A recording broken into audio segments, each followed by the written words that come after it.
Kevin. Moi je suis présent, est-ce que tu es présent? Bah écoute, je suis présent aussi. Il faudrait pas que je vienne en retard en cours parce que. Non, ce serait con. Ce serait vachement con. Je serais obligé de faire le podcast tout seul. Un peu plus compliqué quand même. Ouais, tout seul ouais. qu'avec quelqu'un. Bah, Donc, écoute, comment tu vas? très bien, très bien. Toi, ça va? Un peu mieux, ouais. Là on enchaîne 2 épisodes à la suite. Ouais, c'est ça. On verra si on enchaînera tout le temps, on les fera une fois par semaine, à voir. Ouais, ça va être la tentative. Là on va un peu tester on va un peu tester le format. Ouais. Bah écoute, Donc, aujourd'hui, deuxième épisode. deuxième épisode, Nouveau sujet. nouveau paire de sujets, Donc, exact. ton sujet, c'est l'impact des comics sur la pop culture. Exact. Et mon sujet, c'est les produits sur l'univers Tolkien, qui avait été teasé avec notre fin de dernier épisode un peu triste sur Tolkien. Exact. Pendant que. Attends, c'était Tolkien. Le descendant de Tolkien qui. Le gros s'en battait les couilles, ouais, il qui commençait pour à lui, faire des comparaisons avec Breaking Bad. Il voulait que Sauron soit le Walter White de la Terre du Il voulait Milieu. que le personnage qui était le mal absolu par essence devienne un personnage nuancé, je sais pas quoi. C'est d'une tristesse absolue parce que ça voudrait dire que son descendant n'a pas réellement compris l'œuvre. Bon, il a pas compris que la nuance se trouvait dans Boromir, dans les autres personnages en fait, et que avoir l'absolu, bon, c'était utile. Bon, voilà. Alors c'est une bonne représentation de ce qu'est Fond de classe, c'est-à-dire que on n'a même pas débuté nos 2 sujets, on vous les a annoncés. Puis on est parti sur autre chose. Ouais, mais bon, on essaie quand même de s'organiser avec 2 gros sujets, mais. Ouais, mais le Bon, principe je c'est me qu'on s'en bloque fout. pas, je me Voilà. bloque pas. Voilà, si on a envie de parler d'un petit Voilà, truc, les épisodes précédents, on parlait des open world, on a parlé des RPG. Bon, c'est pas grave. C'est c'est pas grave. le seul sujet, voilà. Bon, alors On le ne se prend premier, pas la tête. le premier sujet là, du coup, c'était l'impact des comics sur la pop culture. Et ça, c'est moi qui l'ai posé. Ouais. C'est parce que je trouvais intéressant de quand même peut-être y réfléchir un peu et se rendre compte à quel point certains comics ont eu un impact vraiment puissant sur d'autres secteurs du divertissement, allant du jeu vidéo, l'audiovisuel, les films. Et puis la politique, hein, on se rappellera de Marlène Schiappa qui dit, comme le disait Spider-Man, un grand pouvoir, un type de grande responsabilité. Donc comme quoi, les comics, ils ont leur place même dans la politique française. Mais voilà, je trouvais intéressant comme d'aborder le sujet, voir un peu ce qu'on... Sachant que la France n'est pas un grand consommateur, même pas du tout un bon consommateur de comics. Non. Donc en fait on consomme des comics par des biais cinéma, etc. Donc tu sais quoi, on va faire un petit exercice pour entamer un peu le sujet. Ouais. Réfléchis là quelques secondes à certaines licences dont tu n'as pas connu le comics, mais que tu as connu par le biais de d'autres. Mais donc j'ai le droit d'avoir lu le comics derrière? Oui, mais il faut que tu l'aies découvert sans le comics. Ok, pratiquement toutes les licences de comics, je les découvre tout le temps avant par Walking Dead, c'est par la série. Ouais. Fab, c'est par le jeu vidéo The Wolf Among Us. Ouais. Et après, j'ai pas 10 milliards de comics, après c'est super-héros. Donc Batman, est-ce que je l'ai connu par les comics ou par autre chose? Batman, c'est devenu un personnage à part entière de la pop culture. Oui, mais Batman, je l'ai connu par les séries d'ici. Donc Justice League, Batman, Animated Series. J'ai vraiment pas lu les comics quand j'étais gosse. Batman, quand t'es gosse, tu le connais surtout par les trucs qui passent. Moi, c'est pire que tout ça. Pour moi, ça représente à quel point ça a eu un impact. Certains ont eu un impact énorme dans la pop culture, les comics. Batman, je pourrais pas te dire quel est le premier contact que j'ai eu avec lui. Pour moi, il a toujours existé. C'est Batman. Quel est le premier truc? Les premiers que j'ai en tête, que j'ai vraiment consommé, c'est Nolan, mais je connaissais Batman bien avant de regarder les films de Nolan. Ouais, mais c'est là où c'est puissant. C'est que je peux te garantir et que tu peux me le confirmer, t'as lu aucun comics Batman quand t'étais gosse. Non, aucun. Ouais. Donc du coup, t'as connu Batman, pas par son origine. Mais je ne sais même pas de quoi je l'ai connu. Vraiment, je te dis, le première œuvre Batman que j'ai en tête, que je pourrais connaître, c'est l'adaptation de Nolan. Mais le problème, c'est que je le connaissais avant et je sais pas, c'est juste un personnage tellement puissant. Je veux dire, tu connais Jésus, t'as pas lu la Bible. Bah c'est pareil. J'ai pas, t'as pas lu Batman, tu connais Batman. Ouais, mais il y a pas que Batman d'ailleurs. Spider-Man. Je consommais rien de Spider-Man, je connaissais Spider-Man. Superman, pareil. D'ailleurs, je crois qu'il y a eu un mini classement des personnages Marvel qui ont plus d'impact on va dire dans l'univers Marvel, et je crois que Spider-Man arrive en premier, si je dis pas de conneries. Bon, en tout cas, on sait que c'est le personnage qui a rapporté le plus d'argent avec l'épisode précédent. Juste devant 1 milliard de plus que Batman. Exact.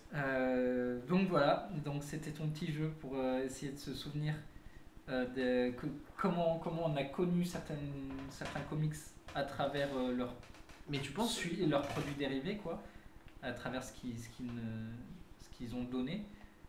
Donc c'est une bonne approche pour démarrer le truc. Ouais, mais c'est comme ça te donne quand même une idée. Et là je vais même te faire un contre-exercice. C'est te demander du coup, est-ce que tu donnes-moi une licence que tu as connue par le biais des comics. Donc il y a des produits dérivés, hein. On reste quand même sur le fait qu'elle a des productions qui ont été faites dans d'autres plateformes de divertissement, d'autres domaines. Est-ce que tu as un comics, une licence que tu aurais découvert par les comics et que tu as suivi sur d'autres domaines? Non, parce qu'en fait il n'y a qu'une seule licence que j'ai découvert en comics directement, mais qui n'a aucun dérivé, c'est Calvin et Hobbes. Calvin et Hobbes. Ouais, Calvin et Hobbes. C'est pas du tout du comics de super-héros, c'est un peu l'équivalent de Cédric, Titeuf, etc. américain. Ouais. C'est un petit garçon, je crois il est censé avoir 6 ans, un peu surexcité, des petites tendances psychopathes, mais que d'enfant, quoi. Et sa grosse nuance par rapport à d'autres personnages du style, c'est qu'il a une peluche de tigre, et qu'en fait, quand il est tout seul, enfin tout le temps il s'imagine que sa peluche est vivante, et en tant que lecteur, quand tu le vois tout seul, tu vois sa peluche animée, genre c'est un personnage à part entière, qui lui répond, qui fait des actions, etc. Et quand tu le vois avec d'autres personnages, tu vois juste une peluche, et tu n'as pas les réponses, etc. Et tu as un vrai jeu tu t'imagines toujours l'inverse, c'est-à-dire que quand on te montre la réalité parce qu'il y a des parents, tu te dis mais attends, qu'est-ce qu'il lui a répondu le petit grand peluche là, parce qu'il réagit bizarrement. Ou à l'inverse, quand tu le vois par exemple qui a le droit à une courte échelle de son peluche, de son tigre pour aller piquer des cookies au-dessus du frigo, tu te dis mais il est en train d'écraser sa peluche, c'est pas suffisant, comment il fait pour atteindre le frigo, et ça jouait dessus. C'est très très bien écrit. Mais il n'y a jamais eu rien qui en soit tiré. Si, une fois j'ai acheté un t-shirt, mais je dirais pas que. Oui, bon, voilà. On parle pas de grosses productions. Ça, c'est juste que je l'ai connu à travers mon père, mais sinon, je ne connais aucun comics. Premier abord en tant que comics, je le connais toujours par ce qu'il a produit derrière. Je crois que je suis du même type que toi. J'ai connu aucune licence, grosse licence par les comics directement. Ça a tout le temps été peut-être film, série ou dessin animé. Puis j'ai été amené plus tard à lire quelques comics pour le truc. Et là-dessus, on a plein d'exemples. Toi d'ailleurs, un des plus gros, The Walking Dead. The Walking Dead, donc tu l'as connu par la série, si je c'est ça. Tu l'as connu par la série, et la série t'a amené après à la bande dessinée. La comics que j'ai lu intégralement. D'ailleurs, vrai comparatif en termes de qualitatif, enfin en termes de la manière dont ils transmettent le message, parce qu'il me semble qu'au départ la série quand même essaie de transmettre les mêmes idées qui ont été amenées par l'auteur dans les comics, bien sûr pas de la même manière, mais donc d'après toi, par rapport à la série et le comics, alors pas une question de qui est le meilleur, mais qui tu penses transmet le mieux certains messages Alors malheureusement, vu que j'ai pas fini la série, Alors, le début de la série, t'as pas besoin de la finir pour réellement te rendre compte des premiers messages qu'il a. Bon, déjà on fera le rapide comparatif évident le comics est plus violent, mais c'est plus simple de faire ça sur du papier. Et pour moi, en fait, il n'y a pas un vrai message, c'est plutôt, il le disait lui-même, Robert Kirkman, quand il décrivait qu'est-ce que pour lui le genre zombie, et vu que donc c'est l'auteur de Walking Dead, et puisqu'il explique pour lui ce qu'est le genre zombie, c'est-à-dire qu'il explique un peu pourquoi il fait ses comics, et pour lui le genre zombie, c'est le meilleur moyen de révéler l'être humain, ce qui est caché à l'intérieur de l'être humain et de le mettre face à lui. Et donc c'était juste d'étudier les gens, c'est de l'étude de personnes plus que d'une morale ou quelque chose, Walking Dead. Donc c'est ce que font les deux. Et par contre, en fait, il y a un moment où il y a un détachement entre les deux, je trouve, personnellement, que le comics bascule dans quelque chose que la bande dessinée ne bascule pas. C'est que vers la moitié du comics, grosso modo avec leur arrivée dans Alexandria, donc la grosse ville, ils passent d'un groupe, donc d'individus, à pratiquement une société. Et plus on va avancer dans cette deuxième partie du comics, plus ça va s'élargir et plus on parle pas de personnes en spécifique, mais de communautés, de comment les communiquer, communiquent entre elles, comment réinstaurer des règles dans ce contexte, etc. Et cette façon de grossir, la série ne l'avait pas eu. De ce que j'ai vu, j'ai l'impression qu'elle ne pouvait pas l'avoir, tout simplement parce que ça demande de plus en plus de budget. Là où la bande dessinée, tu dessines juste une ville à la place d'une forêt, tu mets un semblant de foule derrière et c'est bon. Alors pour peut-être préciser un peu aux personnes qui n'ont peut-être pas continué la série, parce que tous n'ont pas continué la série jusqu'à la fin. Bon, petit spoiler à ceux qui comptent la reprendre à un moment donné, donc je préviens. Dans la série, il y a la phase qui le montre le mieux, c'est la phase où ils arrivent, ils ont le premier contact avec le Commonwealth. Ouais. Alors le Commonwealth, dans la série, on a l'impression que c'est une petite ville avec une tête rue. Dans la série, on nous présente quand même qu'il y a des milliers de personnes dedans. Ouais. Et on n'a pas cette impression-là à la caméra, c'est un peu compliqué. Parce que les endroits, ils nous montrent des endroits bien différents, mais c'est tout le temps les mêmes. Donc du coup, on a l'impression que c'est un peu un truc petit. Ouais. Et voilà, le Commonwealth, il faut se dire que dans la BD, alors tu me rattrapes si je me trompe, dans la BD il me semble que c'est vraiment énorme. Ouais, c'est pratiquement un nouveau pays. Ouais, c'est un réseau de communautés. C'est un gouvernement, c'est un gouvernement avec son armée, sa population. C'est la fin de Walking Dead, c'est le retour à la civilisation. C'est ça, ouais. Elle a été reconstruite. Et ça, il y a beaucoup de... la série a beaucoup de mal là-dessus. Et donc du coup, je pense que c'est un bon moyen d'entamer pour moi pourquoi l'une des raisons pour lesquelles le comics a pu prendre autant de place dans la culture populaire actuelle et a pu être autant dérivé, c'est que comme la littérature, la bande dessinée, ça coûte rien pour exister. Tu as besoin de 3-4 personnes, tu as besoin de ton auteur, le dessinateur, l'encreur, celui qui s'occupe des couleurs, puis l'éditeur, voilà, tu as 10 personnes grand max, ils font ça dans leur coin. Il n'y a pas besoin de matos de fou, etc. Et donc c'est déjà plus complexe qu'un livre, mais ça l'est beaucoup moins qu'un film ou quoi que ce soit d'autre. Et donc en fait, c'est un excellent moyen de tester une histoire pour un moindre coût et de voir qu'est-ce qui fonctionne comme histoire. Et après, c'est giga bien pour les adapter en film, en série, etc.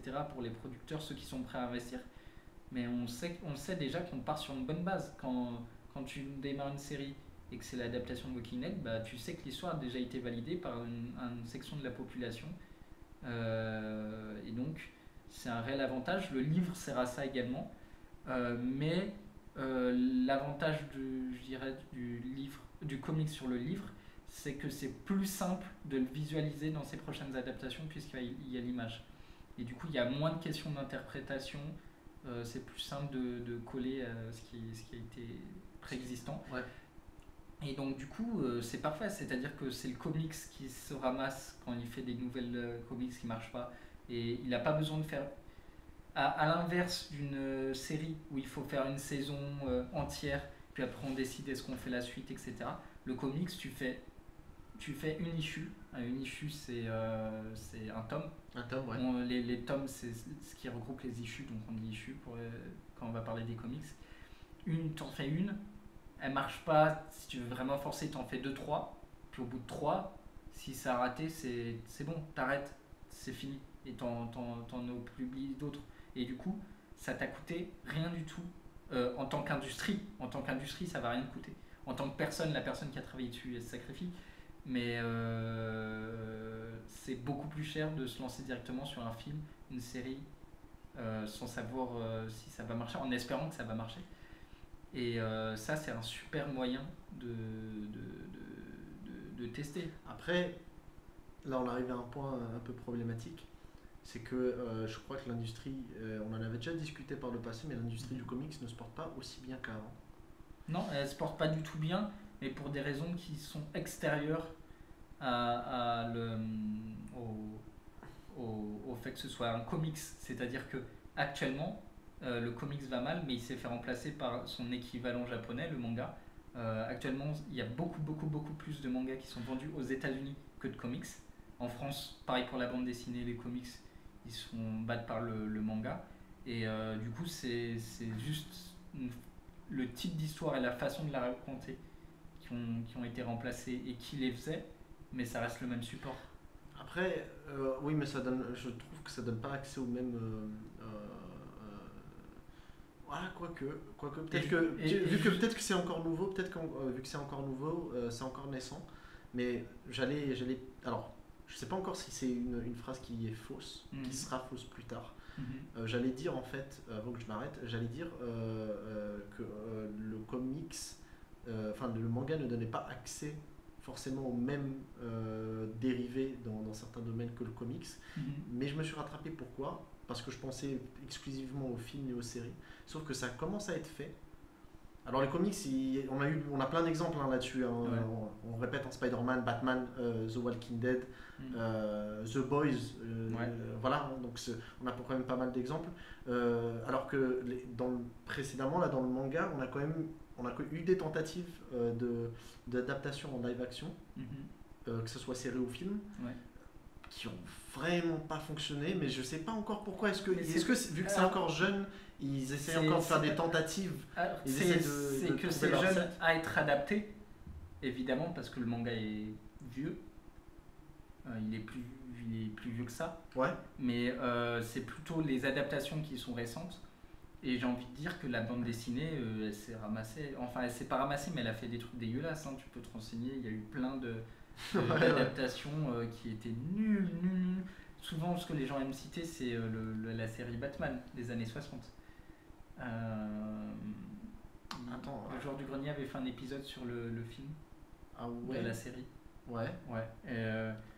Bon, il avait un peu faussement taclé le film en disant « Ah, regardez, c'est n'importe quoi, c'est nanar », alors que tu regardes le film 2 secondes, tu te rends compte que c'est une comédie. Mais justement, tu te dis qu'il y a un problème. Si tu regardes une comédie Batman, c'est que si tu fais une série Batman et tu décides que d'en faire une comédie, c'est que tu aurais juste pu faire une comédie. Après, je dis ça, le film Lego Batman était très bon. Teen Titans Go, il fait ça avec Teen Titans, donc à voir. Mais donc du coup, il y a eu toute une période de recherche de comment adapter le comics. Et bizarrement, il y a également toute une période de recherche sur comment adapter le manga.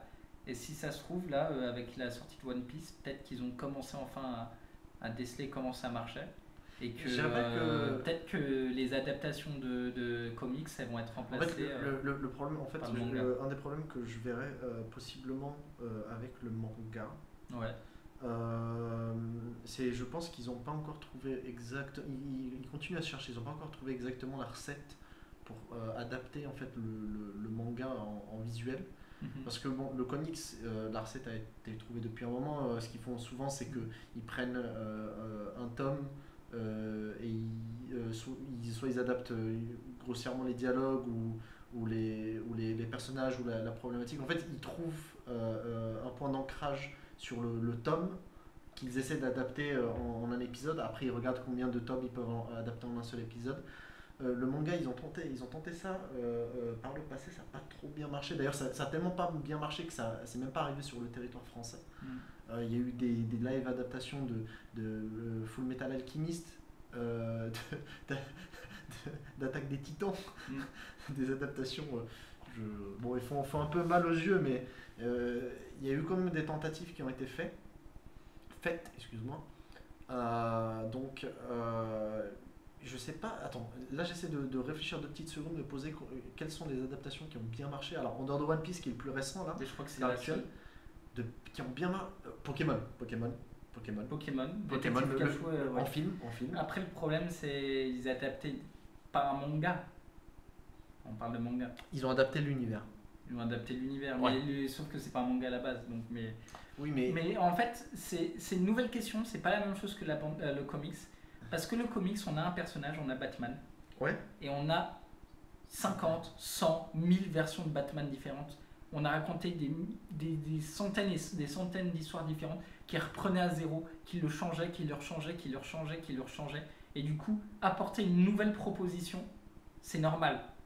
Apporter un Batman différent, c'est normal. On peut même dire ça sur les acteurs. Attention, il y a le Batman de Nolan, comment il s'appelle l'acteur, Christian Bale. Christian Bale, c'est un Batman différent de Robert Pattinson. Pour tout le monde, ça paraît logique. Par contre, un manga, t'as One Piece, t'as tome 1, 2, 3, 4, 5, 6, 7, etc. jusqu'à la fin du monde. Peut-être qu'un jour ce sera fini. Mais One Piece, t'as pas 10 versions différentes. Donc, quand tu arrives et que tu fais une adaptation, t'es le deuxième. Point. Il n'y a que 2 versions. Non, peut-être 3e avec l'animé. Mais l'animé, c'est très proche. Ouais, c'est une adaptation en fait. Ouais. Et donc, du coup, t'es le deuxième. Et il n'y a pas y avoir d'autres versions. Il n'y a pas d'autres versions. Donc, du coup, tu arrives sur un marché où on n'est pas habitué à du changement. Le comics, c'est normal.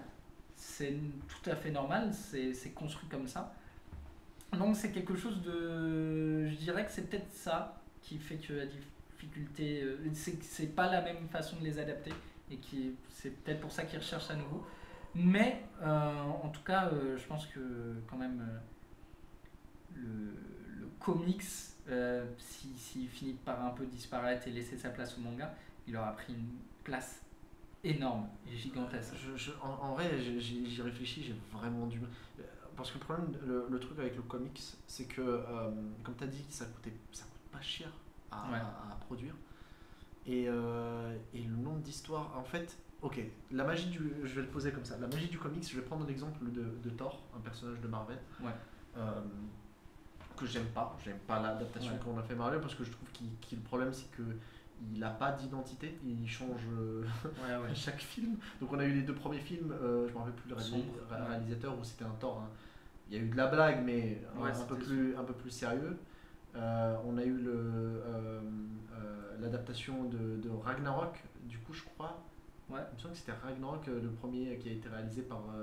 Taika Waititi, je sais pas quoi, oui, 3e. Excuse-moi, on est en train de charcuter son nom. Alors pour se faire pardonner, le réalisateur de Jojo Rabbit et de Vampire en Intimité, vous pouvez aller voir ces 2 films. Les yeux fermés, ils sont bien meilleurs que les films de Thor. Mais il a fait le Thor Ragnarok, du coup, qui a fait une renaissance à Thor, incroyable, très très bon film d'ailleurs. C'est le seul film que je peux te conseiller, mais c'est très dur parce que tu es obligé d'avoir vu des trucs avant et c'est chiant. Non, mais je l'ai vu, j'ai détesté. Tu l'as vu moi je l'ai trouvé bien. J'ai trouvé sympa la réadaptation, on va dire, un peu de la renaissance de Thor, mais j'aime pas Marvel, je peux pas passer. Mais oui, donc du coup, et après on a eu Love and Thunder, enfin bref, cette version de Thor, pas top, il y a plein de versions de Thor qui existent en comics. Et j'aime Thor, mais pas les autres Thor. J'aime Thor d'un comics qui s'appelle. Alors, il vient pas d'un comics, il a sa propre histoire, mais c'est un peu bizarre avec le comics. Souvent, ils sont rattachés à d'autres séries, ils naissent d'une série. Il y a un personnage qui naît d'une série, d'événements d'une série, et puis il a sa propre série après et il finit dans une autre série. Enfin, c'est un peu bizarre, très compliqué les comics en termes de chronologie, mais c'est le Run King Thor. Bon, je te mets un peu le terrain. Donc encore une fois, spoiler pour ceux qui veulent le lire, je le conseille vivement. C'est un très très bon Thor. Et grosso merdo, Run King Thor, c'est donc on a Thor qui qui revient à Asgard après la dissolution des Avengers. Enfin, c'est terminé, l'initiative Avengers terminée, etc. Il y a eu pas mal d'événements avant, un peu lourds. Ouais. Et il arrive donc il revient à Asgard, il revient un peu dans son univers à lui. Et Odin meurt. Odin meurt, de ce que je me rappelle, je crois qu'il a été tué par Loki. Et donc du coup tu vois Thor qui reprend le chemin initiatique qu'a vécu Odin. Donc comme donc il reprend un peu les pas de son père. Donc tu le suis reprendre les épreuves de Odin. En fait se retrouver lui-même pour être un digne remplaçant à Odin. Et sans aller plus loin, je trouve ça super bien. C'est un truc qui est tout seul, rattaché à rien, et c'est une très belle histoire. Et j'ai l'impression de voir une manière de raconter Thor qui me plaît beaucoup. Et ça, c'est un truc très fort avec les comics, comme tu l'as dit, c'est que on peut avoir plusieurs versions d'un seul personnage, plusieurs versions de Doctor Strange, plusieurs versions d'Iron Man. Donc c'est un truc très compliqué à avoir avec des mangas. T'imagines plusieurs versions de Berserk. Ouais. Oh, c'est compliqué. Et du coup, c'est peut-être l'un des points qui l'a aidé à prendre autant de place dans la pop culture. C'est-à-dire que c'est une nouvelle forme de récit qu'on peut répéter à l'infini, sans avoir besoin de chercher dans des vieux récits. Si tu veux répéter la même histoire à l'infini, avant, tu étais obligé de prendre le roi Arthur. Le roi Arthur, on a déjà compté 50 fois, ça ne dérange personne de voir une nouvelle version du roi Arthur. Et malheureusement, il manquait des personnages comme ça que tu pouvais reprendre 1 milliard de fois, le changer totalement, le défigurer au pas possible, et que ça marche. Donc ça reste une proposition intéressante. Et les comics sont arrivés en disant si, c'est bon, on vous a créé des personnages, Batman, n'importe qui entend ce nom, il saura quoi s'imaginer. Et même s'il sait déjà quoi s'imaginer, le spectateur est ouvert à l'idée de voir une version nouvelle et différente. Et ça, c'est une force surpuissante. Le Joker aussi. Le Joker. On a eu des Jokers. Alors, très compliqué de dissocier le Joker avec Batman. Ouais, ça a été fait maintenant, mais ça a mis du temps avant qu'il soit dissocié. C'est ça. Et le Joker, dans le film, raconte quand même un Joker bien différent. Et il raconte une histoire bien différente, donc d'autres problématiques abordées, etc. Pas mal liées au punk, mais c'est un autre débat. Et c'est très intéressant, je trouve que c'est vraiment la puissance du comic. Et c'est ça qui te dit, enfin c'est ça qui te met dans une position où tu sais que le comics ne va pas super bien. Qu'est-ce qui pourrait reprendre sa place, quoi? Parce qu'on a eu les légendes avant les comics, donc comme tu as pu le poser, Roi Arthur, il ont existé des versions à la tire-larigot. Tu as eu le Roi Arthur avec j'ai oublié merde. Tu sais, t'as eu une version du Roi Arthur avec l'acteur. Il y avait Matt Mikkelsen dedans. Ok. Tu l'as sûrement pas la connaître. Enfin bref, c'était une version qui a été sortie à un moment. T'as eu la version de Excalibur, Camelot. Le nombre de versions et ça remonte plein de trucs différents. C'est pas la même légende. Ah si, le Roi Arthur récent là. Alors, t'as le récent avec qui a été fait par Guy Ritchie, je crois. Ouais, c'est ça, Guy Ritchie.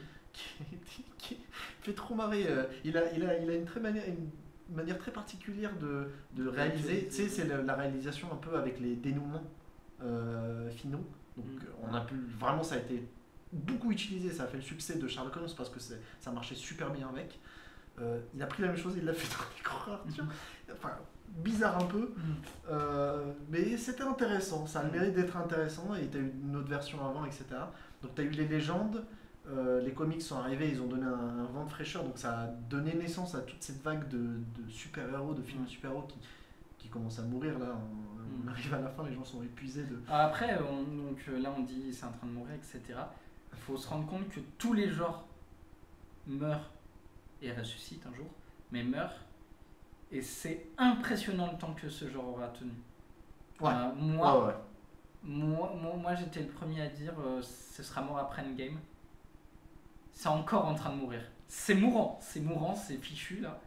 Mais Ça fera de bien longues années qu'il vit. Hein. Alors, c'est assez impressionnant. Moi, j'étais persuadé qu'il y aurait 2-3 films, pas plus après Endgame. Ça continue encore. Honnêtement, je pense que le truc qui est en train d'arriver, c'est qu'il est sous transfusion, très honnêtement. Il génère plus autant d'argent qu'avant.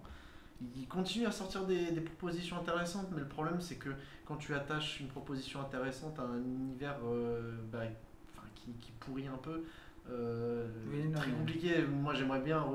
Loki, très sympa, la série Loki, etc. Il y a d'autres séries très sympathiques, mais le problème, c'est que c'est rattaché. Si je suis obligé de voir des trucs précédents, j'ai pas le temps.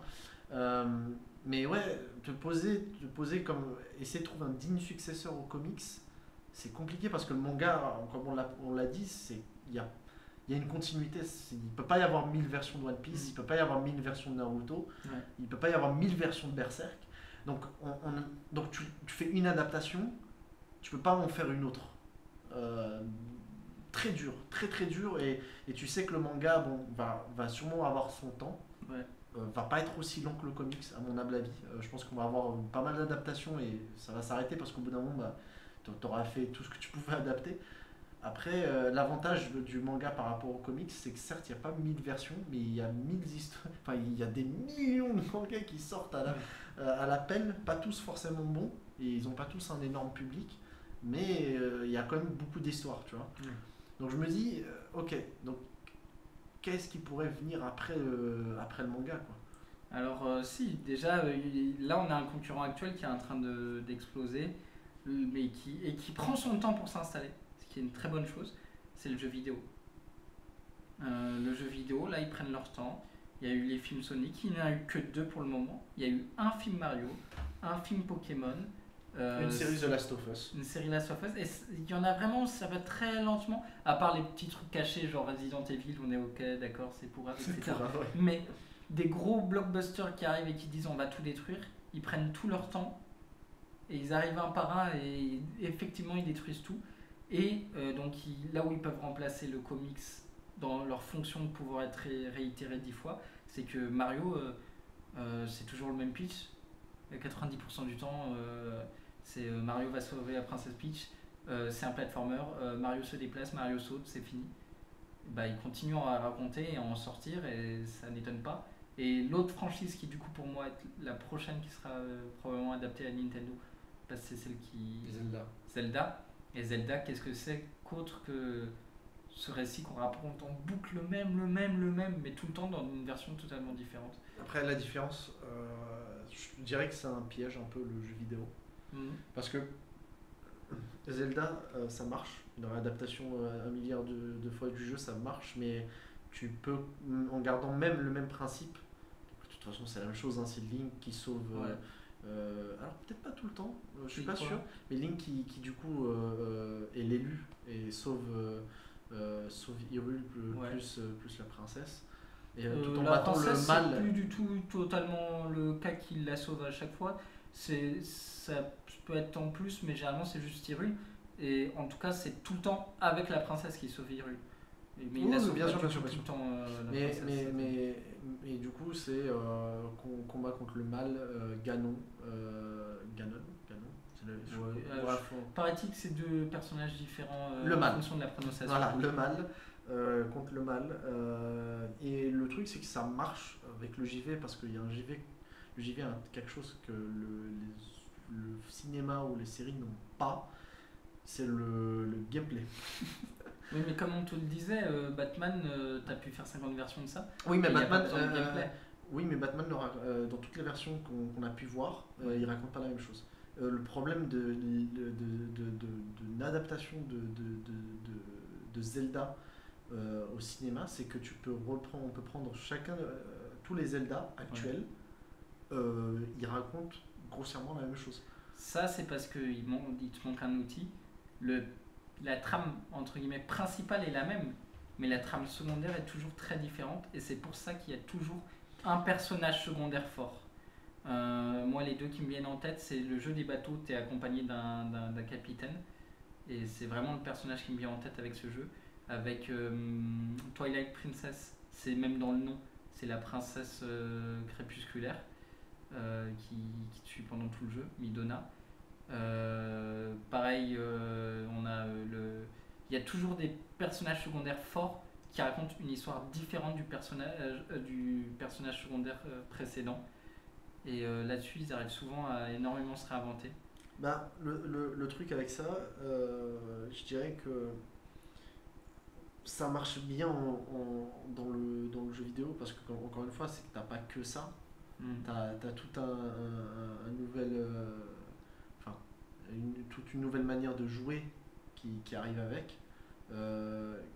Et il faut pas s'y méprendre, l'environnement en fait partie. Hein. Donc, du coup, tu joues pas tout le temps dans le même environnement. Ouais. C'est ce qui fait que Breath of the Wild n'a rien à voir avec Twilight Princess. Ouais. Tu pourras pas. Non, et l'histoire est pas la même. Oui, l'histoire est pas la même. Oui, mais donc c'est bon. Non, il y a pas que. En fait, il y a pas que. Enfin non, l'histoire reste. Non, vraiment. Le principe reste le même. J'ai fini dans la même année Twilight Princess et Zelda Ocarina. Zelda Breath of the Wild. Breath of the Wild.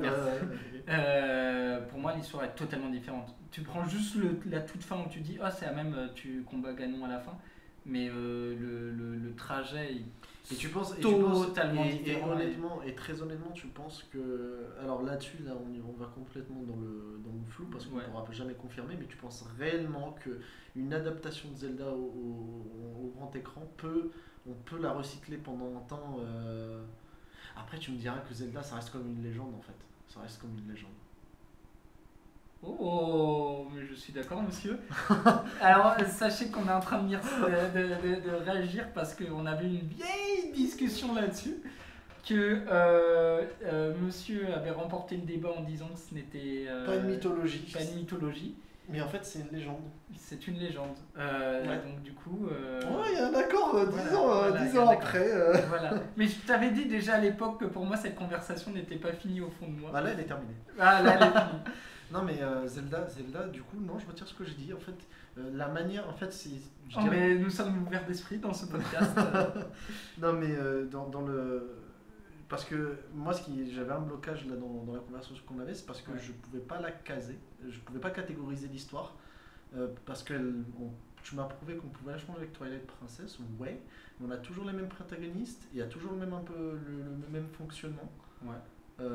Et j'étais là, je buguais, et j'étais en mode, mais merde, comment je le case où? Est-ce que ça peut pas être un personnage de comics? Ça peut pas être un. Et en fait, c'est en repensant à la légende du roi Arthur. Donc même fonctionnement, élu avec l'épée d'Excalibur. Link, ça reste toujours dans une histoire où c'est un élu. Ouais. Donc en fait, la meilleure manière de le catégoriser, c'est une légende. Mais ça marcherait pas avec Mario. Mario, par exemple, ça serait compliqué. Zelda, ouais. Oui, Zelda, oui, Mario, ils vont pas pouvoir en faire une dizaine non plus. Mais Zelda, je suis d'accord. Zelda, ça marche plutôt bien. Et donc là, peut-être pour revenir sur le comics, ce qu'il a pu apporter, c'est des légendes modernes. Ouais. Avec le principe du super-héros. Le genre est né avec le comics. Et il a créé des légendes qui perdureront pendant très très longtemps, je pense, au-delà du genre. C'est-à-dire que je suis sûr que dans 30-40 ans, on aura encore une nouvelle trilogie Spider-Man ou Batman. Ces deux-là, ils seront pratiquement immortels. Après, et ils seront rajoutés au lot de personnages. Si je vous dis Robin des Bois, c'est bon, vous avez l'image en tête, j'ai rien besoin d'ajouter, c'est magique. Et Batman et Spider-Man, au moins eux deux restent. Alors peut-être Batman, parce que l'un des. Et le problème, c'est que sans le savoir, l'une des forces de DC, c'est qu'ils n'ont pas rattaché à la licence à quelconque univers, à un univers commun. Le problème, c'est que c'est pas leur volonté, à la base ils voulaient. Oui. C'est juste que ça n'a pas super bien marché avec le Snyderverse. Ouais. Ah, tu parles du coup en termes de film. Oui, en termes de film. C'est qu'en fait, ils n'ont pas rattaché Batman ils n'ont pas rattaché ça de manière avec une série ou un film à un univers, et c'est ce qui fait que maintenant on peut arriver avec du Batman différent, etc. Ce que n'a pas fait Marvel, l'une des plus grosses erreurs qu'il a fait, c'est de faire un Spider-Man rattaché à leur Cinematic Universe. Ils étaient obligés, puisque Marvel n'avait pas les droits de Spider-Man. C'est Sony qui a les droits. Oui. Donc, mais c'est ce qui a fait que on a eu le droit à la trilogie de Sam Raimi. On a eu le droit à la trilogie The Amazing Oui, mais Spider-Man. c'est pas lié au Marvel, c'est lié à Sony. Mais c'est ce qui fait la force du personnage, c'est qu'on peut me ressortir une trilogie, Sony pourrait ressortir une trilogie Spider-Man. Ça marcherait très bien. Le The Amazing Spider-Man, je le trouve très bon. Mec, je sais pas si t'as vu, tu te rappelles de la CGI qu'il y avait dedans, très très bonne. J'ai pas vu. Tu l'as pas vu? J'aime pas Spider-Man. Dommage. Mais il est très très bon. Alors tout le monde, chacun va essayer de montrer que son Spider-Man est meilleur. Moi je trouve que les deux anciens sont plutôt bons. Le problème du nouveau avec Marvel, c'est que ils l'ont tué en le rattachant à l'univers. Ils l'ont tué et ça, je trouve ça trop dommage. Mais d'ici, l'une de ses grandes forces, c'est le fait que ces personnages, pour l'instant, il n'y a pas d'univers. Donc du coup, les mecs, ils peuvent revenir caser un film. C'est ce qui va peut-être leur ça va les empêcher d'obtenir la force qu'a eu le MCU. Ils pourront jamais atteindre ce level-là. Oui, mais c'est ce qui va leur permettre de. C'est ce qui fera que dans 15 ans, on verra encore des films Batman. Mais ils seront toujours là après le post-MCU. Hein. Donc c'est ce qui fait qu'ils vont tenir. Et l'un des gros problèmes de DC, moi que je trouve personnellement, c'est le fait qu'ils monopolisent pas assez sur leur force en termes de films animés. Ils sont hyper bons là-dedans. Ouais, les films d'animation. C'est des monstres. Vraiment, je vous conseille énormément de regarder les films animés d'ici. Hein. Si vous aimez un personnage, trouvez-le en film animé. Ils sont généralement très très bons. Très très très bons et je trouve ça dommage qu'ils ne donnent pas énormément de force à ça. Là, le problème, c'est que ils veulent recréer un univers, donc c'est pour ça qu'ils ont pris James Gunn, je crois, en tant que ficeleur de tout ça. Donc le réalisateur des Gardiens de la Galaxie et du très récent Suicide Squad. C'est ça. Je sais pas trop comment ça va donner. Je trouve que c'est une mauvaise idée. Ils vont se rattacher à un train qui est en train de s'écraser. Ils se rattachent à un train qui est en train de faire du hors-piste. Mais bon, on verra bien. Je sais pas qu'est-ce qu'on pourrait rajouter d'autre. Donc, pour revenir sur le sujet global, le comics comme. C'était le comics. Là, l'impact du comics, c'est que le comics. L'impact du comics dans la pop culture, oui. Pour moi, alors pourquoi lui? Donc il avait les légendes qui étaient prêtes, donc il était prêt à être fourni, mais il a mis un peu de temps à se présenter. Et pourquoi lui? C'est parce que quand il y a eu un renouvellement de ce qu'on voulait faire présenter dans la pop culture, donc la pop culture c'est populaire, donc de la culture globale, celle que tout le monde partage en grosso modo, elle s'est tournée vers la culture geek. Et l'un des fers de lance de la culture geek, peut-être le majeur, c'était le comics. C'était le média le plus puissant, celui qui prenait le plus de place chez les geeks, l'un des plus jeunes, enfin l'un des plus vieux. C'est né avant le jeu vidéo, donc ils ont eu le temps de s'installer avant. Et alors je te coupe, garde bien un marque-page dans ce que tu disais. Je te coupe, je suis désolé. Je sais juste que je me suis rendu compte à quel point on était débile. The Legend of Zelda. Zelda, c'est une légende. La légende The Legend of Zelda. C'est dans le titre. Et on a réussi à débattre là-dessus. Donc c'était un putain de débat roulé entre les deux. Tout était dans le titre pour se mettre d'accord. Donc bon, enfin bref, je suis désolé. C'était juste que c'était tellement débile et que je me disais, mais merde, pourquoi on est trop cons en fait. On s'est mis d'accord alors qu'on aurait réfléchi 2 secondes et on s'aurait dit, mais ouais, en fait c'est une légende. C'est dans le titre. Bon, vas-y, excuse-moi. Ça, c'est les conversations de fond de classe. C'est les meilleures. Trop con. Et. Ah, mais c'est bon, j'ai envie. Bon. L'un des prochains épisodes, on fera la légende de Zelda. En quoi c'est. Qu'est-ce qu'une légende et ces trucs. Ça sera intéressant. Si tu veux, ce marque-page, on fait un nouveau marque-page, on va réutiliser le mien, mais je me souviens plus de quoi je parlais. On en met un sur Legend of Zelda, on reprendra cette conversation. Et du coup, je n'ai plus mon marque-page parce que je viens d'utiliser le même. Je parlais de la culture geek qui prend cette place. Et ce qui est intéressant sera de voir la suite. Est-ce que la culture geek va être remplacé par une autre culture dans la culture comme culture populaire, ou est-ce que d'autres éléments de la culture geek, comme par exemple je proposais le jeu vidéo, va prendre la place? Je pense que ce qui se passe là, c'est qu'on on a deux gros acteurs qui commencent à arriver. Alors le manga qui, je pense, ne va pas durer longtemps. À mon âme l'avis, après avoir, hein, c'est que des estimations, donc on est dans la prédiction. Donc l'avenir, on ne sait pas de quoi il est fait, mais je pense que le manga va arriver en force, mais va pas tenir longtemps parce que toutes les adaptations ne marchent pas. Et le problème, c'est qu'on ne peut pas en faire 14 000 d'une même licence. Et quand une adaptation est ratée, c'est dur de rattraper derrière, je trouve. On n'aura pas de réadaptation de Cowboy Bebop avant un moment. Après, ce que tu sous-estimes, c'est que le manga se porte bien mieux que le comics. Donc en fait, des nouvelles histoires adaptées, il y en a plein. Oui, mais en fait, ce que je veux dire par là, c'est que le comics, comme tu l'as dit, c'est que on peut réadapter des histoires ou on peut en créer de nouvelles avec les mêmes personnages, des messages un peu différents, mais dans un même univers, etc.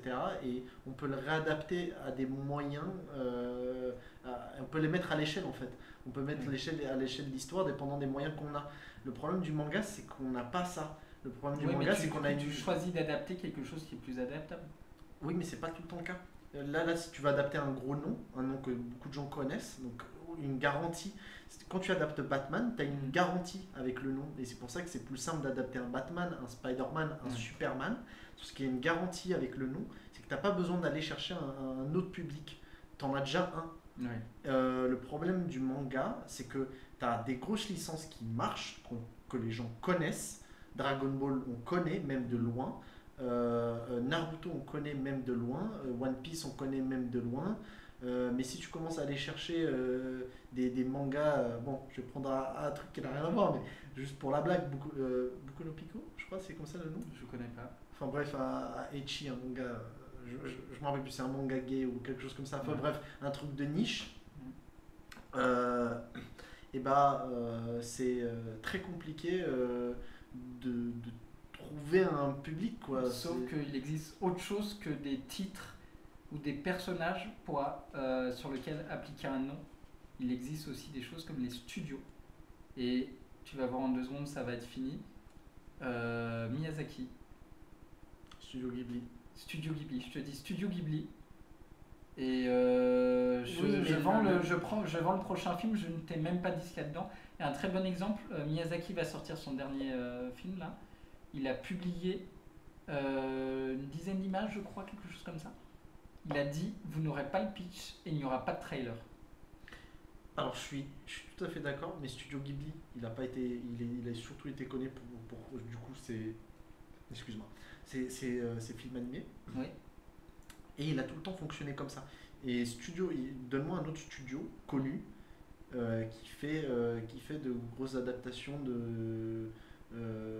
d'animé. Parce que moi, si tu me dis que Netflix adapte un autre animé, je vais pas juger ça. C'est pas parce que One Piece a marché, faut pas oublier tout ce qu'il a envoyé dans le cimetière avant qu'il y en a un qui marche. Cowboy Bebop, il y a eu quand même des trucs. Donc il y a eu des morts dans le chemin. Donc tu me dis Netflix, je suis pas rassuré. Tu me sors un autre studio, je suis pas rassuré. Il y a très peu de confiance envers les studios, je dirais, normaux. Donc très compliqué ce que tu me dis par rapport à ça. Je dirais que à mon humble avis, je reste sur ma position du manga va durer un temps, va faire sa place et va durer un temps. Et je pense que le JV va être le prochain. Le JV c'est très compliqué de juger parce que comme on a pu en discuter, tu as des personnages qu'on peut recycler. Et tu as des personnages qu'on ne peut pas recycler. Tu ne peux pas faire une 14e adaptation de The Last of Us, sauf si tu suis le point de vue tu t'intéresses plutôt à l'univers, tu te bases sur l'univers et tu suis le point de vue de quelqu'un d'autre. Un peu compliqué, ça n'aurait pas trop d'intérêt, un peu compliqué. C'est pas un univers, c'est une histoire, donc une fois que l'histoire a été racontée. Mais c'est peut-être qu'elle peut se raconter différemment et qu'un jour je te ferai parler des daronisations. On va y arriver, peut-être dans un prochain épisode. Mais ouais, donc la fin possible de l'ère du comics, possible, c'est même peut-être... Alors déjà, la fin du comics comme influence de la pop culture, on est en train, je pense, la fin du comics tout court, c'est déjà arrivé. Hein. Il n'y a plus de comics qui sont vendus, c'est mort depuis plusieurs années. Donc, Vraiment, c'est mort définitivement. Je le répète, aux États-Unis, le pays du comics, on achète beaucoup plus de mangas que de comics.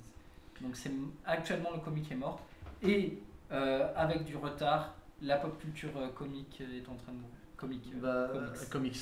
C'est comique. Mais du coup, ouais. Donc du coup, on verra. C'est un battle royal pour savoir qui va être le digne héritier. À mon avis, chacun des deux va faire sa place. C'est absurde de proposer un battle royal. Rien n'empêche qu'ils cohabitent. Oui, mais tu peux pas remplacer un roi par deux rois. C'est un peu plus compliqué. Souvent, ce qui va se passer, c'est qu'il y en aura un qui va peut-être fonctionner plus que l'autre. Peut-être qu'il y en aura un qui mourra avant. Ils peuvent pas rester les deux des gros mastodontes et continuer indéfiniment. C'est pas les mêmes. Oui, mais sauf qu'on a le problème, c'est que il y en a un qui est un mastodonte actuellement, l'autre non. Oui, mais je te parle Oui, peut-être dans leur terrain respectif, pas dans un terrain nouveau. Dans un terrain nouveau, ils sont de deux natures différentes et à mon humble avis, c'est. Sauf que actuellement, les adaptations de jeux vidéo dominent les adaptations de manga de très loin. Je sais pas encore. Mais actuellement. À l'avenir, moi je te parle vraiment sur les prochaines années. À quel point ça va être, à quel point ça va influencer le truc. Ouais. Bon, je pense qu'on a. Putain, ça a été un sujet qui a pris pas mal de temps. On a beaucoup dérivé, on a plus parlé de comics que son. Enfin, non, oui, non, ça va. On a bien couvert le truc. Ouais. Plutôt pas mal. Donc, le prochain sujet. Tout ça pour enchaîner avec un sujet qui devrait durer giga longtemps, qui va du coup être raccourci, qu'on reprendra peut-être un autre jour. Pas forcément, je pense qu'on va le maîtriser, t'inquiète. Mais moi, je pourrais en parler une éternité de ce sujet qui est l'univers de Tolkien. À travers les produits qui sont créés sur cet univers-là. Donc Tolkien, c'est l'écrivain de Seigneur des Anneaux et le Hobbit. Silmarillion, mais beaucoup moins connu aux oreilles du grand public, je pense. Mais c'est un peu. Je pense que, honnêtement, tu nous sous-estimes parce que là, on parle à travers les produits. Donc, il n'y en a pas eu 10 millions. Donc, produits, on prend en compte même des choses comme les adaptations en film. C'est ça. Donc, on parle vraiment des produits qui sont issus de la licence ou dérivés de la licence. Et sachant qu'il n'y en a pas beaucoup parce qu'il y a eu une. Si, il y en a. Alors, tu comptes les fan-films, tu comptes les fan-films et tu comptes les jeux vidéo de licence, même si on etc. retire les fan-films, t'inquiète.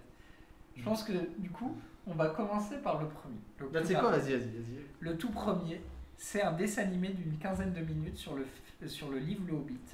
Et qui est ignoble, vous pouvez le chercher sur internet, vous cherchez le dessin animé Le Hobbit. Ce n'est pas le premier que vous trouverez, malheureusement il faudra que je revérifie la date pendant que Reda parle d'autre chose. Et ce dessin animé en fait existe pour une raison, c'est que les droits avaient été achetés pour adapter Le Hobbit au cinéma pendant que Tolkien était encore vivant et qu'il devait perdre ses droits au bout de plusieurs années s'il ne faisait aucune adaptation. Donc l'homme qui avait ses droits voulait les garder, donc il a fait une adaptation nullissime d'image fixe qu'il appelait ça dessin animé, qui dure une dizaine de minutes. Et malheureusement, c'est la seule adaptation que connaîtra Tolkien avant de son vivant. De son vivant. Suite à ça, il faut attendre pas mal de temps. Il y a le jeu de rôle, La Terre du Milieu. Jeu de rôle dans la Terre du Milieu. Attends, c'est sorti avant la pièce de théâtre russe ou après? Avant la pièce de théâtre, ça me paraît sûr. Je vais te dire. Parce qu'il y a eu une adaptation du coup du Hobbit ou du Seigneur des Anneaux. Je crois que c'est une adaptation du Hobbit. Oui, une adaptation. C'est en fait une adaptation du Hobbit en pièce de théâtre par une troupe de théâtre russe. Ok. Ouais, c'est 1900. Donc là, ce que tu es en train de dire, c'est 1985. Et donc je me suis trompé. Le jeu de rôle est pas beaucoup plus vieux. Il a un an d'avance. C'est 1984. Donc il y a le jeu de rôle. Donc avant ces deux-là, on a le dessin animé Seigneur des Anneaux qui prend le premier et le deuxième tome et les fusionne en un. C'est un cas d'école assez connu parce que c'est l'un des fers de lance du dessin animé pas en stop motion, où en fait on va filmer quelque chose et redessiner par-dessus ce qui est filmé. Aujourd'hui on utiliserait peut-être juste un filtre Snapchat et on retoucherait un peu. Ça a permis de donner certaines images, mais ça a été surtout un moyen de couper les coups à un point tellement hallucinant qu'à la fin on dirait que c'est un filtre et pas du dessin, malheureusement. Donc il y a pas mal de choses qui existent. Il existe encore un dessin animé du Hobbit et un dessin animé Le Retour du Roi, qui est du coup une sorte d'adaptation chelou que du 3, mais qui n'a aucun rapport avec le dessin animé qui faisait l'adaptation du 1 et du 2. Et donc il existe beaucoup de choses qui existent. Il existe beaucoup de choses qui existent. C'est vraiment la meilleure façon. Inception. On a beaucoup de produits avant ce qui va le populariser de façon pop culture, ça va sortir de l'univers geek avec l'adaptation de Peter Jackson. Très forte, très forte. Très forte. Et puis après ça va enchaîner, il va y avoir les adaptations Le Hobbit, maintenant Rings of Power, plein de fan-films qui ont été faits, qui complètent ça. Je vais citer Born of Hope, et je me rappelle plus l'autre. L'autre film c'était avec le père d'Aragorn. Voilà, c'est ça. Et après il y a les jeux vidéo, que ce soit des jeux vidéo adaptés du livre ou du film, il y en a beaucoup. L'un des gros derniers c'est L'ombre du Mordor et l'ombre de la guerre. Ils sont pas mal sortis durant la période, pour vous donner une idée, la génération Wii, PS3, Xbox 360. Ouais, Aragorn Quest, Bataille pour la Terre du Milieu, Age of Conquest, Seigneur des Anneaux, Age of Conquest. Ouais, sur Xbox. Ouais. Donc, toi, quel est ton rapport à tout ça? Alors, moi, je vais tout de suite annoncer, moi, Seigneur des Anneaux, c'était énormément les films, pas tellement les bouquins. Énormément de gens me vendront les bouquins tout au long de ma vie, mais je peux pas lire du coup Tolkien. On peut très bien aimer son univers sans aimer la manière dont il me l'a raconté. C'est juste que Tolkien est a une écriture très lourde. Très lourde, et il a une tendance à dériver encore plus grande que notre podcast. Ouais. Il a un potentiel de dérivation énorme, et ça rend le truc à mes yeux très indigeste. Tout le monde ne sera pas d'accord. C'est quoi déjà en maths la dérivée d'une dérivée? Ouais, attends quoi? Oui, c'est une dérivée du second degré. Ouais, bah il est du genre à faire des dérivations du second degré en description Tolkien. Mais du coup, très lourd. Donc moi, je lirai jamais les bouquins. Je les ai jamais lus. J'ai découvert l'univers beaucoup avec les films. Et mon premier contact ironiquement on va dire, avec l'univers du Seigneur des Anneaux en dehors de quand j'étais gosse et quand je voyais les posters, etc. Ça a été au collège, et c'était toi, mec. Vraiment, ça a été parce qu'il a eu une période où il était à fond sur le Seigneur des Anneaux, et du coup, bon, j'ai essayé de comprendre pourquoi tu étais à fond sur ce truc-là. Donc du coup, j'avais regardé les films. Et j'ai été converti. Attends, t'avais pas vu les films avant? J'avais pas vu les films avant. Wow. Okay. J'avais pas vu les films avant, et je les avais découverts. Je suis content d'avoir converti une personne de tu m'avais converti par curiosité, donc du coup tu m'avais pas à me pousser à les regarder, mais je les avais regardés parce que... Ouais, parce que je parlais que de ça. Ouais, donc du coup j'avais fait les films en termes de jeu. En fait, c'est faux. Je viens de penser à un truc, donc je viens corriger la narration. Attendez, on va fact-checker ce qu'il a dit, c'était totalement faux. Non, c'est pas totalement faux, mais c'est-à-dire que c'est vraiment avec toi que j'ai regardé les films, mais ça n'a pas été mon premier contact. Mon vrai premier contact, ça a été avec ma toute première Xbox, donc la Xbox classique, la toute première qui est sortie en même temps que la PS2, si je dis pas de conneries.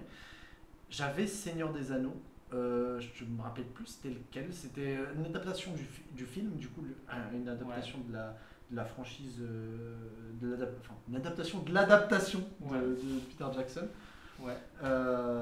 qui était en jeu. Et du coup, j'avais joué au jeu, et donc du coup, moi, le jeu commençait sur la bataille du gouffre de Helm. Donc c'était le Retour du Roi. Le Retour du Roi. Voilà, c'était donc un hack and slash. Et c'est un jeu extrêmement réputé dans les adaptations de films en jeu vidéo, parce qu'elle a apporté énormément de soin sur son travail, Et notamment, ils ont pu se le permettre parce que Peter Jackson, le réalisateur, avait envie qu'il y ait un jeu de quali. Et en fait, ils ont eu un peu carte blanche pour avoir toutes les infos.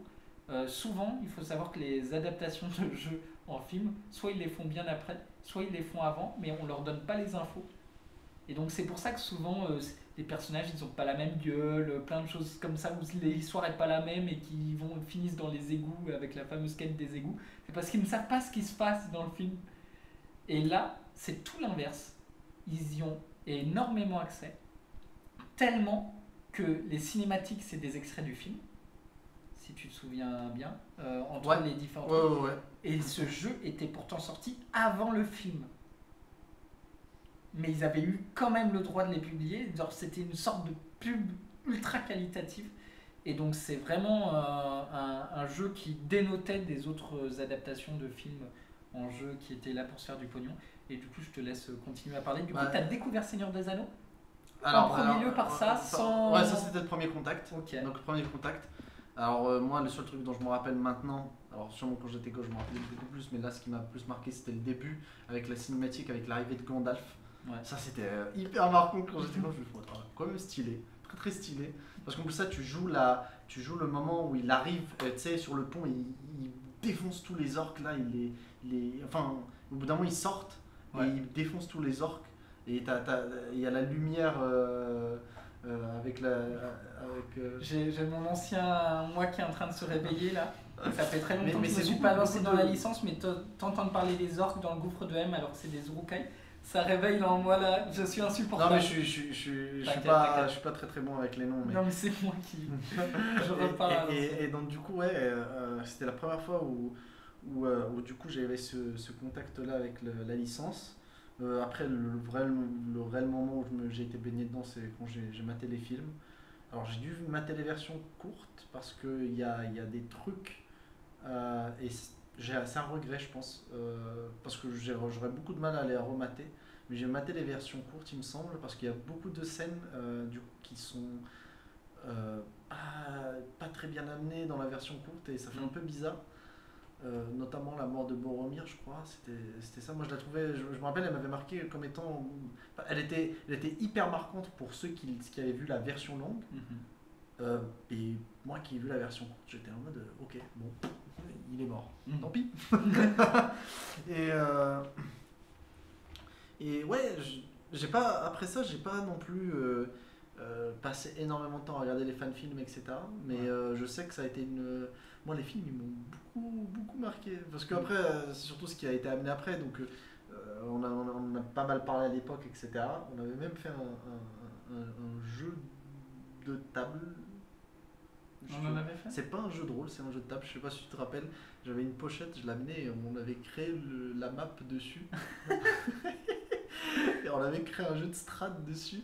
Je crois que j'ai encore la map chez moi. Il faudrait que je revérifie parce que c'est des anciennes reliques du passé. Mais il me semble que j'ai encore la map. Donc on a encore les reliefs qu'on a créés avec des petits bouts de. Je me rappelle si c'était des bouts de quoi, mais tu sais, c'est des trucs que tu découpes et que tu colles sur certains meubles pour éviter que ça.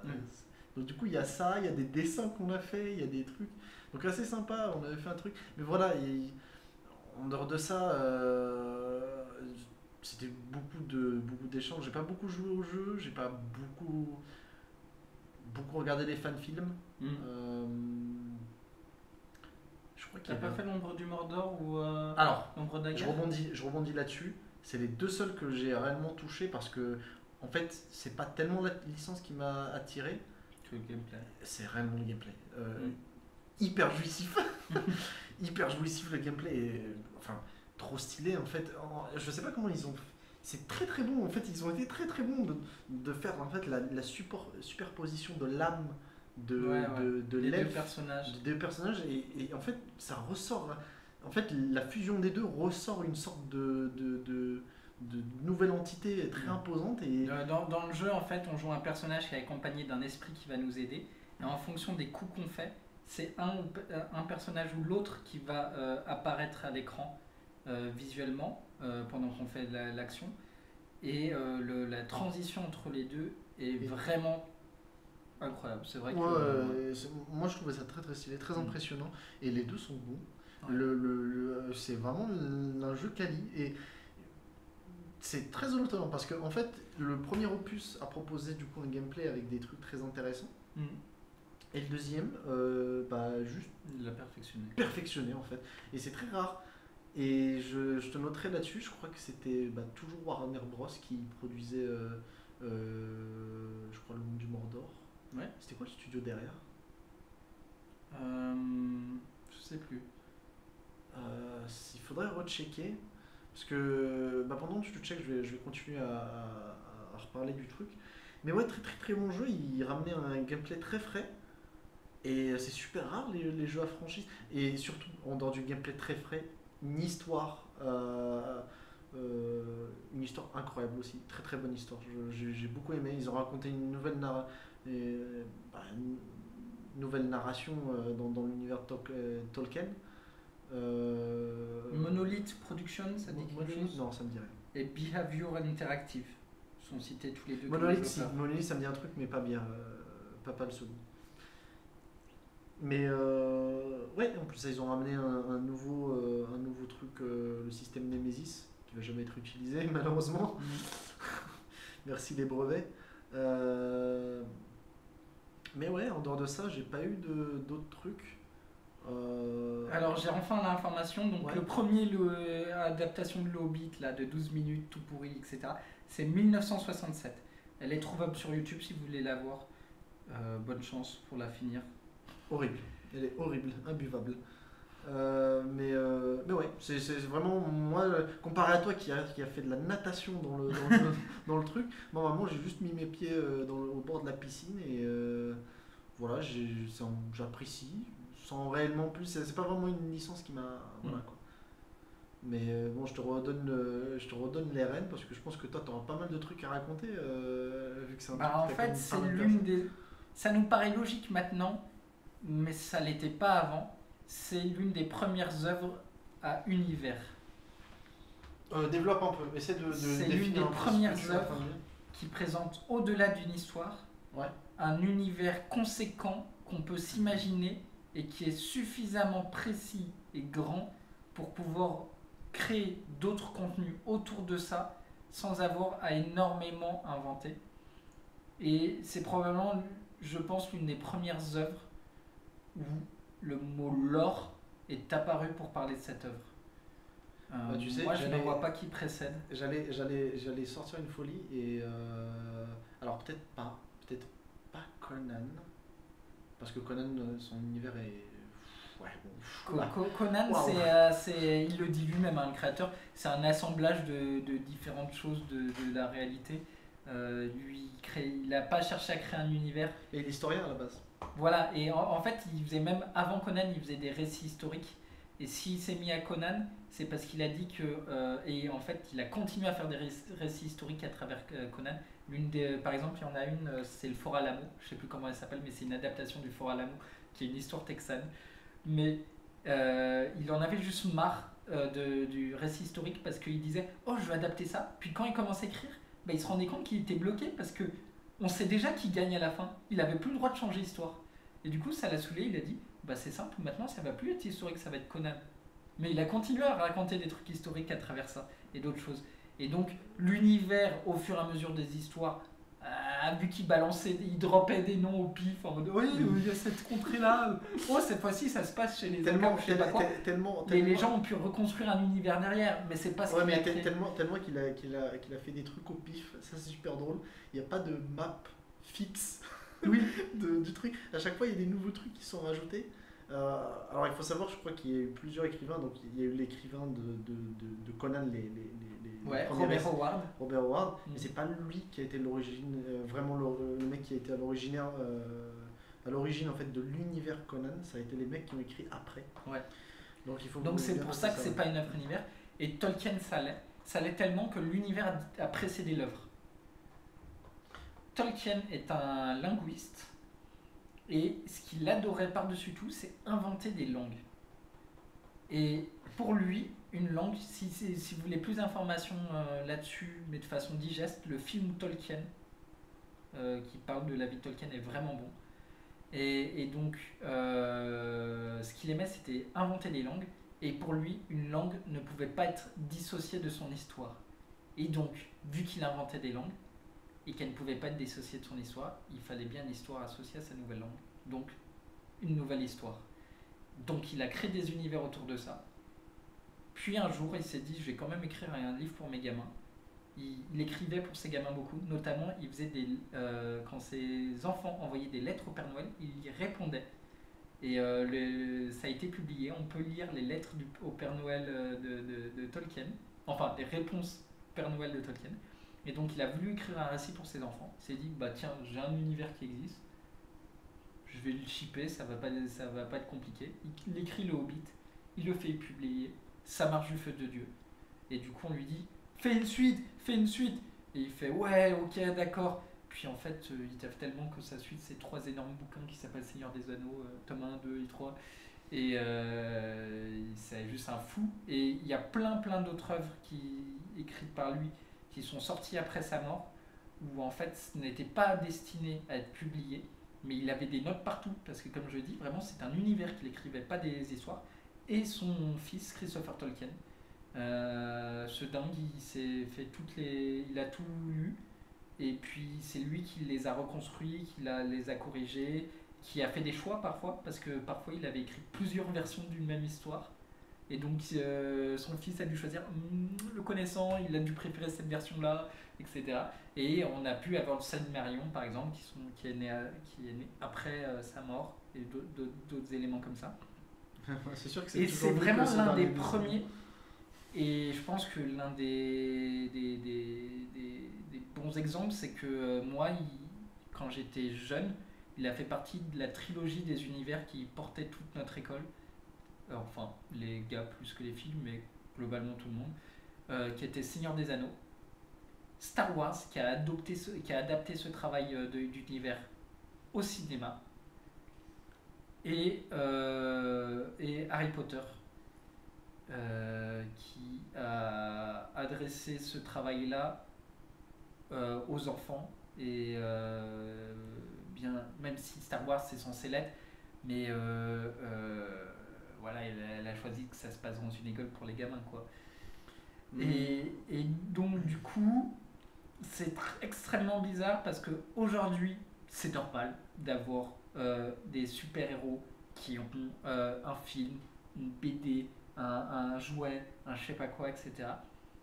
Mais en fait, c'est pas si vieux. C'est pas si vieux. Et Tolkien, c'est vraiment l'un des premiers. Et le plus fou, c'est qu'il domine le game. C'est-à-dire que quand Game of Thrones est écrit par George R.R. Martin, la langue, elle n'existe pas avant. C'est quelqu'un qui va l'écrire après le succès de Game of Thrones, et qui va se pencher sur ce travail. Mais lui, c'est une œuvre d'une vie, et du coup, c'est pratiquement irremplaçable.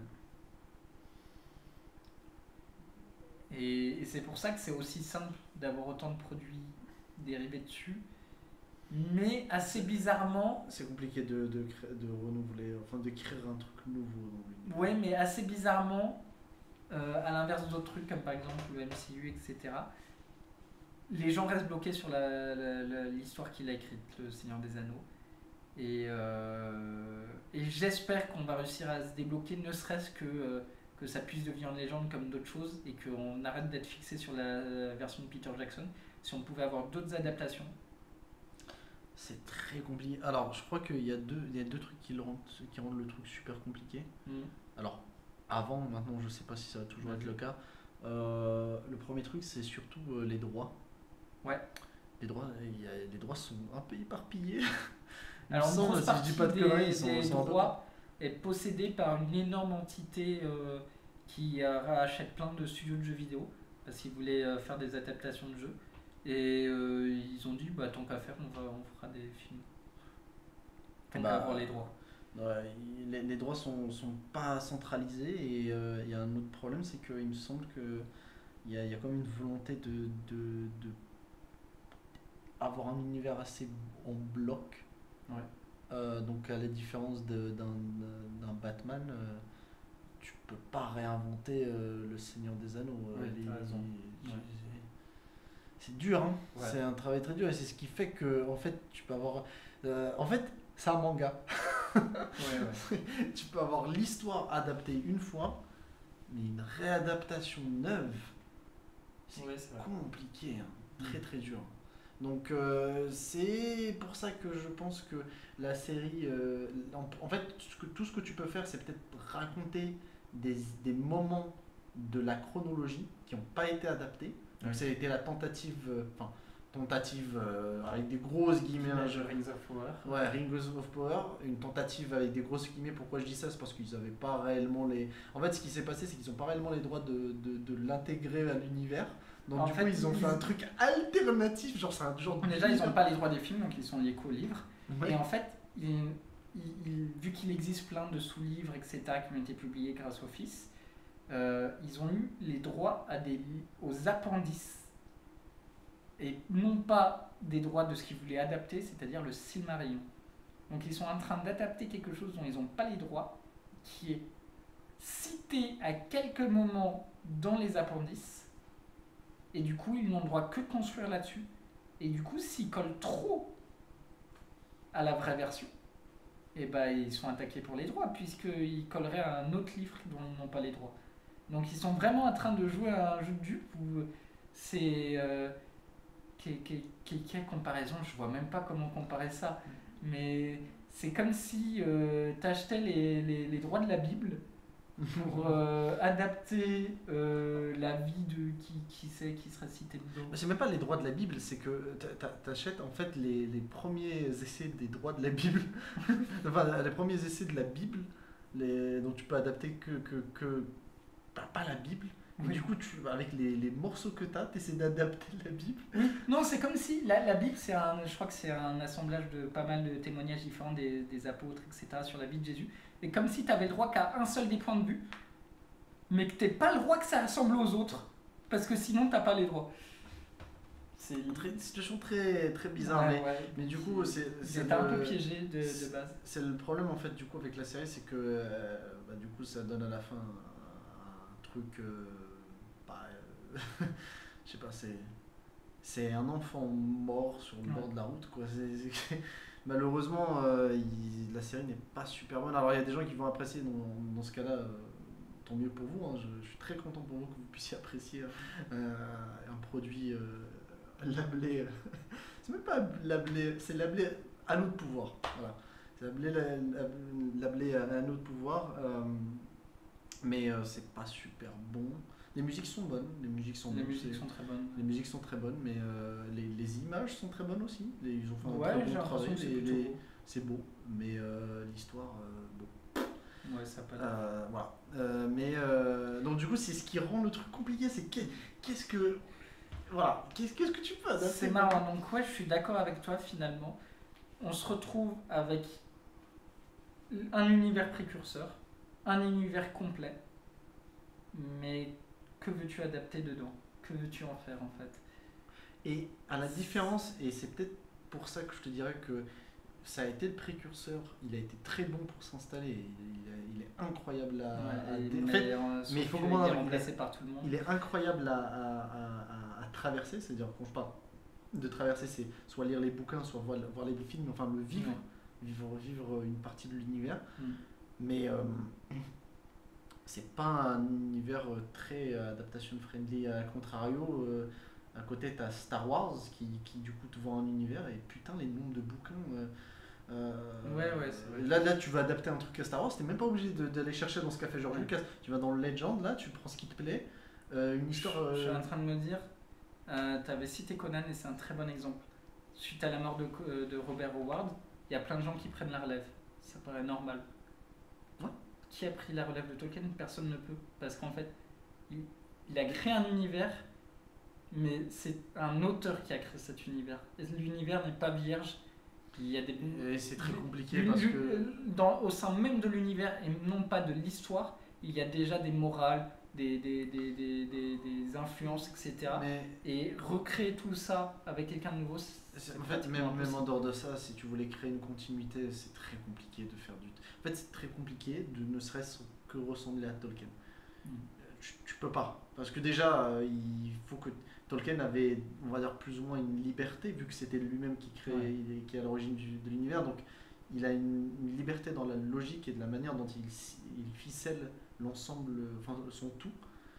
Le problème, c'est que là, toi, tu viens après et tu dois prendre la même ficelle et suivre les mêmes logiques. Enfin, suivre. C'est un Lego, c'est un bloc de Lego sur lequel tu dois poser un autre Lego, mais pour que l'autre Lego il T'as pas le manuel et. Ouais, et le morceau que t'as, il y a 3 points et le truc du dessous il en a 4. Donc voilà, c'est très compliqué à continuer. Et en plus de ça, il faut te battre assez fort juridiquement quand même pour avoir quoi que ce soit. Peut-être un peu moins maintenant, et je pense que je trouve ça trop dommage, c'est que t'as un univers qui sera légendaire pendant super longtemps. Est-ce que c'est pas ça qui décrirait les produits sur l'univers de Tolkien? C'est ce ne sont que un prolongement de l'expérience initiale, et ça ne peut pas être une expérience à part.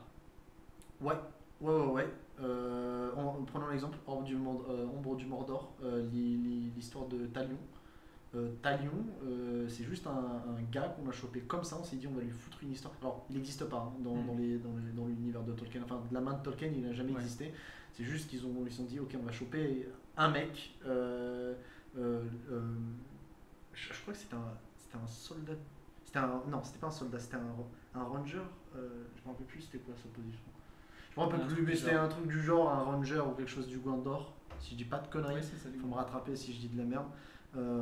Voilà, bon, il protégeait une. Sauf que l'esprit auquel il est rattaché existe vraiment. Oui, et a réellement créé les anneaux. Et donc, du coup, il y a quand même un lien par rapport à ça. Mais voilà, c'est un mec paumé qu'on a chopé. On se rattache un peu à l'histoire globale avec des grosses figures. Celebrimbor, Sauron, Gollum. Donc, pas que Gollum, il y a aussi l'autre, l'araignée, j'ai oublié son nom. Aragorn, ça c'est Harry Potter. Oui. Oui, bon, enfin, on sait de qui on parle. Ils se rattachent un peu à l'univers et ils racontent une histoire. En fait, ils savent déjà que leur personnage, il n'est pas censé rester après. Ouais. Il est censé mourir. Attention, on spoil un peu, mais voilà, ils ont créé leur personnage pour qu'il ait une fin. C'est sa mort. Ouais. Et même dès le début, tu sens que le mec, il peut pas vivre. Il a une vengeance, c'est sa raison d'être, et après ça, il doit mourir. Sinon, c'est une anomalie dans l'univers de Tolkien, tu peux pas garder ça. Et j'avoue que je suis quand même surpris. Je crois que. Je sais pas comment ils ont eu les droits de ce truc-là. Bah, parce que c'est édité par Warner Bros. Qui avait les droits des films. C'est vrai, tu marques un point. Et du coup. Et c'est pour ça que c'est le Gollum des films. C'est vrai. Non, c'est vrai, tu marques un point. C'est la même actrice qui joue le. Je me rappelle plus c'était qui. Merde, bon, enfin bref. Et du coup, mort du personnage à la fin, une petite histoire à raconter dans l'univers de Tolkien, c'est tout. Faut laisser le truc intact, même s'il respecte rien. Genre, c'est vraiment un gros bordel par rapport au lore. Ouais. Il faut qu'à la fin, on efface notre bordel et qu'on puisse dire non, mais c'est bon. L'histoire, elle n'a pas changé. En fait, il faut que ton histoire puisse exister parce qu'elle n'a jamais existé.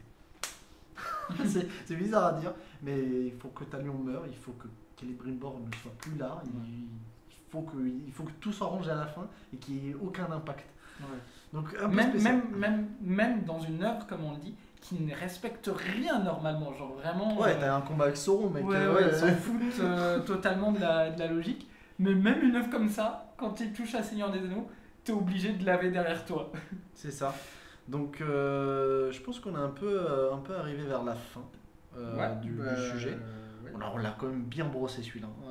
On est resté dans les temps, je trouve. On l'a plutôt bien brossé. Ouais. Petite conclusion qu'on pourrait peut-être ficeler vite fait par rapport on va dire à la malédiction. Enfin oui, on peut appeler ça une malédiction des produits qui dériveront du Seigneur des Anneaux, c'est que ils sont bloqués en fait. Ils sont bloqués. Ouais, c'est qu'on aura peut-être pas on aura peut-être une seule adaptation de Seigneur des Anneaux, ou peut-être. Ça, je trouve ça bizarre, mais s'ils décident de refaire les films, mais je vois pas d'autres. On verra, mais. Voilà, ils ont adapté Gollum. Il existe une poule aux œufs d'or, incroyable. narrativement, en termes d'univers, puis aussi en termes de consistance. C'est le 3e livre le plus lu au monde, Le Seigneur des Anneaux. Donc avec un public déjà présent et qui est prêt à dépenser. Mais on peut rien en faire.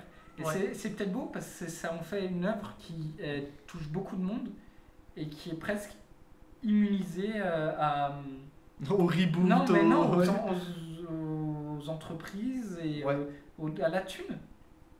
C'est immunisé à la thune. C'est vrai. Et je trouve que le meilleur exemple, c'est Rings of Power, qui est la série la plus chère qui est écoutée au monde actuellement, juste avec sa première saison. Je crois qu'ils ont payé, donc ça a coûté 1 milliard la première saison.